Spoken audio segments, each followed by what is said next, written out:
Hello everyone, তো আজকে চলে এসেছি একটা নিমন্ত্রণ বাড়িতে। আর এটা কিন্তু ছিল মনসা পুজোর নিমন্ত্রণ।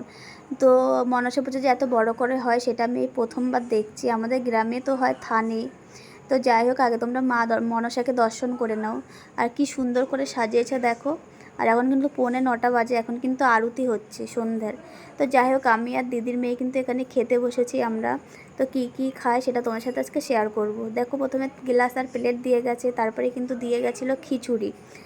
আর খিচুড়িটা দেখতে যেমন সুন্দর হয়েছে, খেতেও কিন্তু খুব সুন্দর হয়েছিল। আর ভগবানের প্রসাদ বলে হয়তো এতটা সুন্দর হয়েছে। তো যাই হোক, আমি খিচুড়ি তেমন একটা পছন্দ করি না, কিন্তু এই প্রসাদটা এত ভালো লেগেছে যে আমি লাস্টে আর এক চামচ নিয়ে নিয়েছি। তো যাই হোক, খিচুড়িটা খাওয়ার সাথে সাথে দেখো এখানে চলে এসেছে ফ্রাইড রাইস। আর ফ্রাইড রাইস আমি খুব একটা খাই না বলে তোমাদেরকে দেখানোর জন্য আমি অল্প একটুখানি নিয়েছি। আর শেষ পাতে ছিল পায়েস। তো ভিডিওটা কেমন লাগলো কমেন্টে জানিও। আর ভালো লাগলে লাইক করো আর পাশে থেকো, চ্যানেলটা